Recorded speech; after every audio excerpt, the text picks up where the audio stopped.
ಜಿಗಜಿಣಗಿ ಸಾಹೇಬ್ರ ಪತ್ನಿಯವರ ಸಮಾಧಿ ಹತ್ರ ನಾವು ನಿಂತಿದೀವಿ. 2006 ಅಂತ ಅನ್ಸುತ್ತಲ್ಲ ಸರ್? ಹೌದು. 6ರಲ್ಲಿ ತೀರ್ಕೊಂಡಿದ್ದು. ಓಕೆ, ಸೊ ಇಲ್ಲೇ ಸಮಾಧಿಯನ್ನ ಮಾಡಿದ್ದಾರೆ. ಇದು ಅವರು ಇಷ್ಟಪಟ್ಟು ತೆಗೆದುಕೊಂಡಂತಹ ಜಾಗ ಅಂತ ಅನ್ಸುತ್ತೆ. ಎಸ್, ಸುಮಾರು ಎಷ್ಟು ಎಕರೆ ಪ್ರದೇಶ ಇದೆ ಸರ್ ಇದು?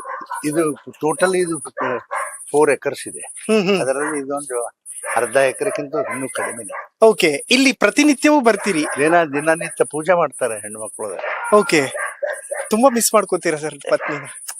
ಏನಾಯ್ತಾ ಸಾವಿರ ದೈವಿಚ್ಛೆ, ಹಾ, ದೇವ್ರ ಇಚ್ಛಾ. ಓಕೆ, ಯಾಕೆ ಸರ್ ದೇವ್ರು ನಾವು ತುಂಬಾ ಇಷ್ಟಪಡುವಂತ ವ್ಯಕ್ತಿಗಳನ್ನ ತುಂಬಾ ಬೇಗ ನಮ್ಮಿಂದ ದೂರ ಮಾಡ್ತಾನಲ್ಲ, ಯಾಕೆ ಅಂತ? ಅದನ್ನ ಒಬ್ರು ಸ್ವಾಮೀಜಿ ಅವ್ರು ಕೇಳಿದೆ ನಾನು. ಹಾ, ಅವರು ಸುಮಾರು ವರ್ಷಗಳು ನೀವಿಬ್ರು ಜೊತೆಯಾಗಿ ಅದೀರಿ, ಹಾ, ಅದಕ್ಕೆ ದೇವ್ರ ಆಕಿನ ಕರ್ಕೊಂಡು ಹೋಗ್ಬಿಟ್ಟಪ್ಪ. ನೀ ಎಲ್ಲೇ ಬೇರೆ ಮದುವೆ ಆಗಿದ್ರ ನೀ ಬಾಳ ವಯಸ್ಸಿಗೆ ನಿನ್ ಜೊತೆ ಇರ್ತಿ ಅಂದ್ರೆ ಅವ್ರ ತಮ್ಮ ಇದು ಹೇಳುದು ಅವನ.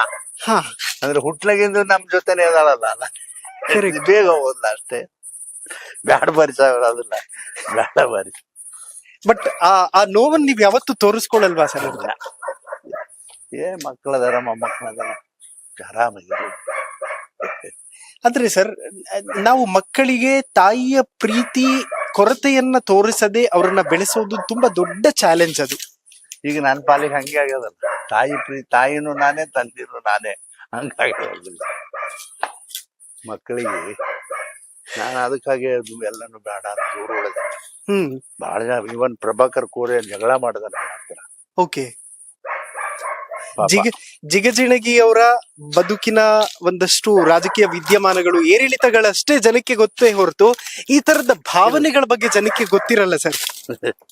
ಅಲ್ವಾ ಸರ್? ಎಂದು ಕೂಡ ಎಲ್ಲೂ ಹೇಳ್ಕೊಂಡು ಇಲ್ಲ ನೀವು ಈ ತರದ ವಿಚಾರಗಳನ್ನ. ಏನ್ ಅವಶ್ಯಕತೆ ಅದರಿ, ಅದು ನನ್ನ ಫ್ಯಾಮಿಲಿ ತಿಳ್ಕೊಳ್ಳೋದು ಏನು.